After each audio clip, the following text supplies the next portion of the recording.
इस ब्रदर का नाम नंदलाल साहू है और इनकी वाइफ जो इनके पास खड़े हैं उनका नाम अर्चना साहू है और ये बंगाल से आए हैं। पहली बार ये परमेश्वर की हजूरी में द गॉड हेवन चर्च में डायरेक्ट आए हैं और ये 2019 लॉकडाउन से द गॉड हेवन चर्च प्रभु यीशु मसीह की पवित्र और जीवित हजूरी के साथ कनेक्ट हुए।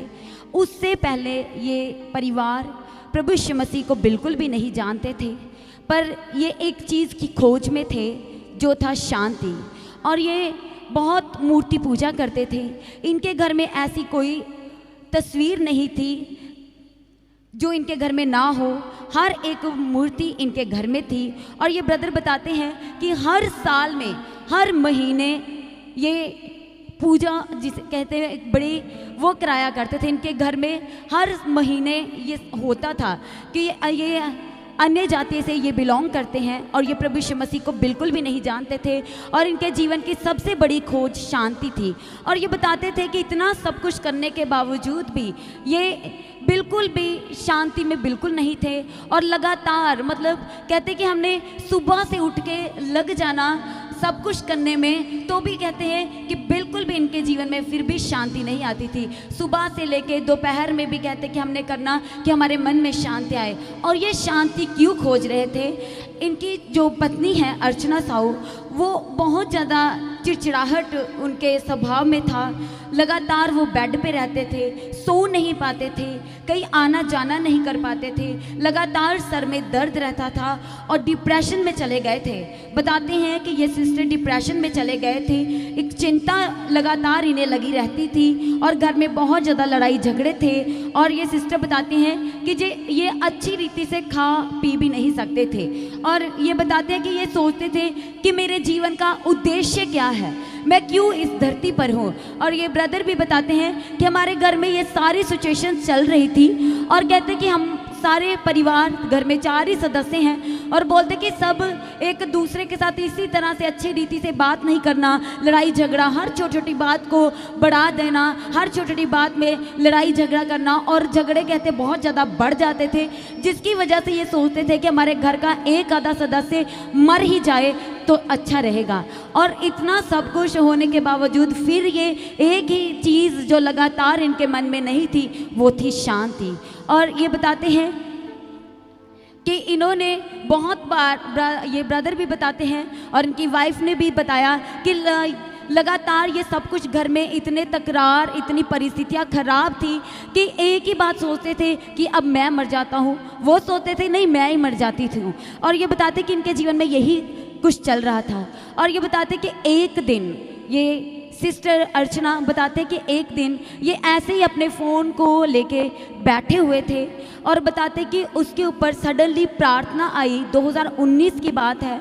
बताते हैं कि प्रार्थना आई, सुबह की प्रार्थना, और ये बताते हैं कि इन्होंने उसको ऑन किया और सुनना शुरू किया।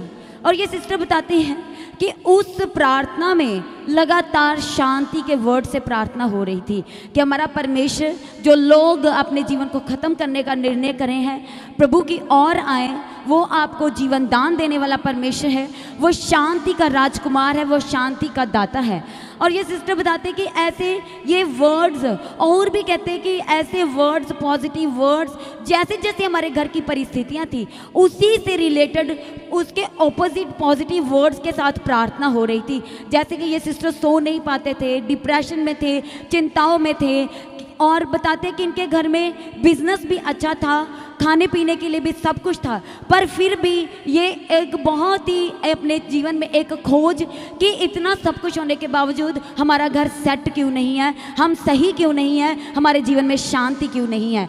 और ये बताते कि धीरे धीरे इस सिस्टर ने सुनना शुरू किया, फिर इवनिंग की प्रार्थना, रात की प्रार्थना, और कहते कि ऐसे ऐसे सुनना शुरू किया तो खुद ही बताते कि मेरे जीवन में ना, ये सिस्टर बताते हैं कि शांति धीरे धीरे करते बताते हैं कि शांति आना शुरू हुआ। और ये फिर बताते हैं कि इन्होंने अपने हस्बैंड को भी बोला कि आप भी ये एक प्रार्थना ही है, इसे सुनो। और जबकि नहीं, कुछ नहीं पता, प्रार्थना करने का नहीं पता था, प्रभु के पवित्र कलाम के बारे में नहीं पता था, बाइबल के बारे में नहीं पता था, पर ये प्रार्थना को कंटिन्यू सुन रहे थे और हर एक पॉजिटिव वर्ड जो इनके जीवन में उल्टा चल रहा था, लड़ाई झगड़े तकरार, एक दूसरे के साथ लड़ाई झगड़ा, और ये सिस्टर लगातार डिप्रेशन में, और बताते हैं कि उसी से रिलेटेड सब कुछ जो हमारे घर में नहीं था, पर वो प्रार्थना के ज़रिए कह रहे थे कि वो वर्ड हमारे हृदय को छेद रहे थे। और ये बताते हैं कि परमेश्वर ने इस सिस्टर के साथ पहली बार 2020 में एक सपने में बात किया। ये सिस्टर को वचन के बारे में नहीं पता, बाइबल के बारे में बिल्कुल नहीं पता, सिर्फ और सिर्फ ऑनलाइन प्रार्थना के ज़रिए। ये बताते हैं कि पहली बार 2020 में प्रभु यीशु मसीह ने इनसे स्वप्न के ज़रिए बात किया। मत्ती 16 अध्याय की 24 में तू मेरे पीछे हो ले।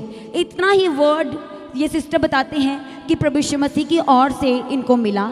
और उसके साथ ही एक और वचन, भजन संहिता 103 उसका 3, कि वो तेरे सारे अपराधों से क्षमा करके तुझे सब रोगों से चंगा करता है। और ये सिस्टर बताते हैं कि पहली बार कि कोई आवाज़, कोई वचन इनके कानों में गूंज रहा था, कि ये सिस्टर बताते हैं कि वो फिर इन्हें लगा कि यही तो मैं प्रार्थना भी सुन रही थी, तो ये कुछ उसके साथ मिलता जुलता वर्ड है कि जैसे ये बाइबल का वर्ड है। और क्योंकि इन्हें पहले बिल्कुल नहीं पता था कि ये बाइबल का वर्ड है कि कैसे, पर ये कहते कि जब मैं अपने स्वप्न से जागी तो मुझे याद आया कि ये तो प्रार्थना का वर्ड है, और इन्हें ये नहीं पता था कि ये बाइबल का वर्ड है। पर फिर भी परमेश्वर ने पहली बार इस सिस्टर से अपने वचन से बात किया। और ये सिस्टर बताते हैं कि जैसे ही प्रभु के इस वचन को इन्होंने अपने जीवन में ग्रहण किया कि तू मेरे पीछे हो ले, तो कहते कि लगातार इनकी बेटी और ये ब्रदर, वाइफ, ये पूरा परिवार लगातार प्रार्थना को सुनना शुरू किया। और ये बताते हैं कि उसी दौरान कहते कि मुझे फिर परमेश्वर ने जब ये बोला कि मैं तेरे सब रोगों से तुझे चंगा करता हूँ, तो कहते कि फिर मुझे स्वप्न आया और स्वप्न में मुझे ये सुनाई दिया कि नवंबर 2020 में मैं तुझे कमर की दर्द से आज़ाद करूँगा। और ये सिस्टर बताते हैं परमेश्वर इस सिस्टर से हूबहू बातें कर रहे थे, सिर्फ और सिर्फ ऑनलाइन ये प्रभु यीशु मसीह के करीब आए थे, प्रभु को जानना शुरू किया। और ये सिस्टर बताते हैं कि ठीक वैसा ही हुआ। कहते हैं कि मेरे जीवन में से वो डिप्रेशन चला गया, मैं चिंता से आज़ाद होना शुरू हो गई। जो लगातार बेड पे रहते थे, घर का कोई काम ये नहीं कर पाते थे, और अपने जीवन के होने का ये लगातार दुख किया करते थे कि मैं जीवित ही क्यों हूँ, मेरे जीवन का उद्देश्य ही क्या है।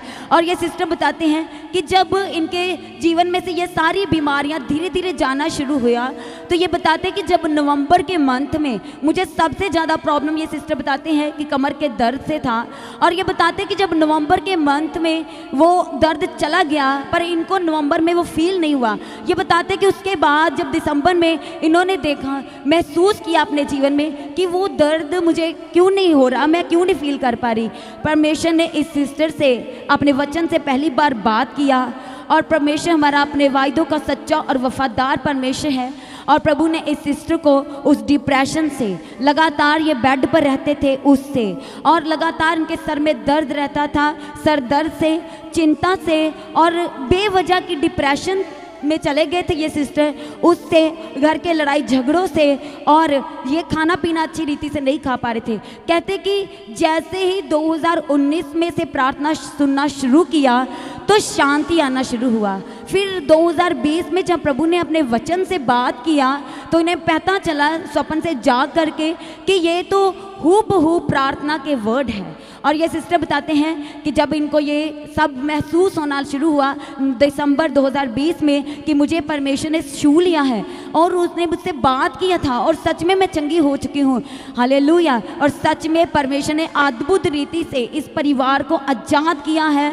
वो डिप्रेशन से, लड़ाई झगड़ों से, लगातार कहते हैं कि ये सिस्टर अपने बेड पे रहते हैं और इनकी बेटी घर का सारा काम करती थी। और ये सिस्टर बताते हैं कि अब परमेश्वर ने 2020 से प्रार्थना को ऑनलाइन सुनते सुनते इस सिस्टर को आज़ाद और रिहा किया है उस बीमारियों से, जो तमाम बीमारियां इनके जीवन में थी। और ये बताते कि पेट की प्रॉब्लम भी इन्हें बहुत ज़्यादा रहती थी और उसके लिए भी लगातार ये बोलते कि प्रार्थना होती थी।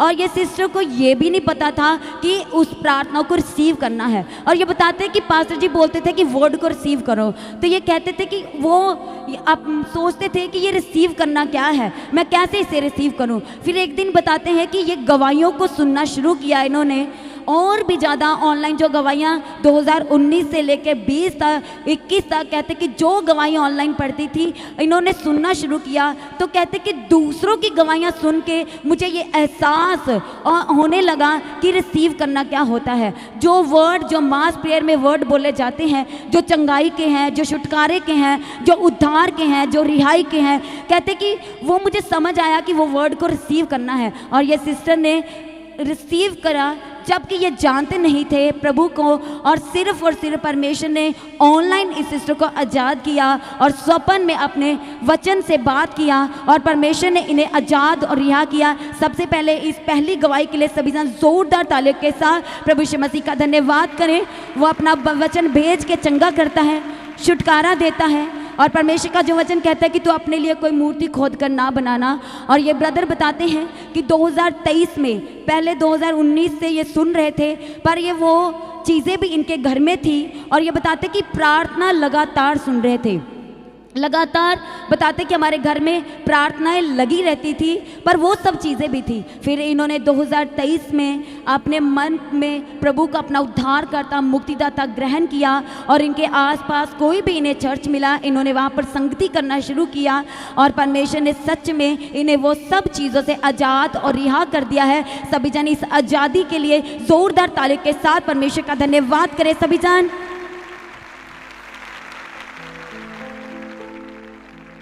और ये इनके जीवन की दूसरी गवाही ये है कि इनका एक्सीडेंट हुआ था 17 मार्च 2024 को।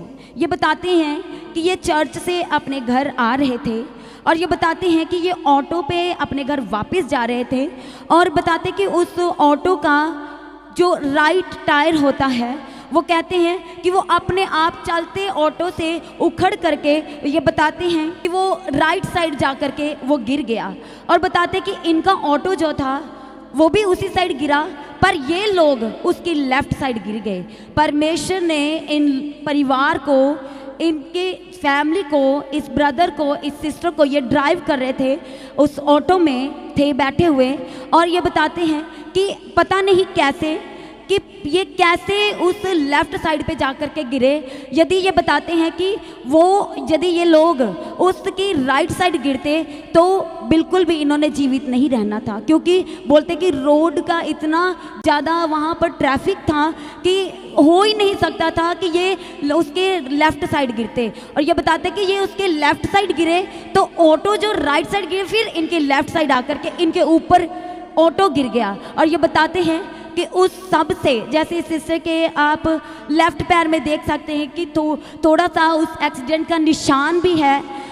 अभी मार्च इसी साल में एक्सीडेंट हुआ था, और ये बताते हैं कि बहुत भयानक एक्सीडेंट था, और परमेश्वर ने अपने वायदे को एक बार फिर से इनके जीवन में पूरा किया, और परमेश्वर ने अपने सुरक्षा के स्वर्गदूतों को भेजा, हर हानि और हर नुकसान से बचाया। ये बताते हैं कि वो एक ऐसा एक्सीडेंट हो सकता था कि हम पूरा परिवार एक ही दिन ख़त्म हो सकते थे, पर परमेश्वर के साथ संगति करते, ऑनलाइन हर वर्ड को रिसीव करते, ये परिवार बचाया गया है। और ये बताते हैं कि एक बार 2022 में भी ये परमेश्वर के भवन में आना इन्होंने चाहा था, पर ये नहीं पहुंच पाए। एक ये बताते कि लगातार जैसे परमेश्वर के साथ ये संगति कर रहे थे प्रार्थनाओं के ज़रिए, तो ये बताते कि इनको यही इच्छा हो रही थी कि हम जल्दी से जल्दी अपने चर्च में जाएं। परमेश्वर ने हमें छुड़ाया है, बचाया है। और ये सिस्टर बताते कि फिर इन्हें एक स्वप्न आया जब ये एक्सीडेंट हुआ, और बताते कि 3 दिन के बाद इन्हें एक स्वप्न आया। ये परमेश्वर ने अपने वचन से एक बार फिर से बात किया, यशायाह 58 उसका 10, कि वो तेरे अंधेरे से तुझे निकाल के उजाले में लेके आ गया है। और सच में ये सिस्टर बताते हैं कि वो दिन मार्च का 2024 और आज का दिन, ये सिस्टर बताते हैं कि सच में परमेश्वर ने हमारे जीवन का सारा अंधकार निकाल दिया है। जबकि ये बताते हैं कि पहले इनका बिजनेस बेस्ट चलता था, जब ये ब्रदर जॉब करते थे, बेस्ट चलता था, पर घर में कोई शांति नहीं थी। अच्छा खाना पीना होने के बावजूद भी कहते कि हमारा एक दूसरे को फेस, फैमिली को, एक दूसरे को, 4 ही परिवार के जन हैं, तो बोलते कि एक दूसरे को फेस करना भी हम नहीं चाहते थे एक दूसरे को। पर अब ये ब्रदर बताते हैं कि रिटायर्ड हो चुके हैं, पेंशन पे ही हैं, और ये बताते हैं कि परमेश्वर ने घटती में इतनी आशीष बरकत दी है, हर कमी घाटी इनके जीवन की परमेश्वर ने पूरी की है। सभी जन जोरदार इस जीवन बदलाव की गवाही के लिए, परिवार के उद्धार छुटकारे की गवाही के लिए, बचाव के लिए सभी जन जोरदार ताली के साथ परमेश्वर का धन्यवाद करते हुए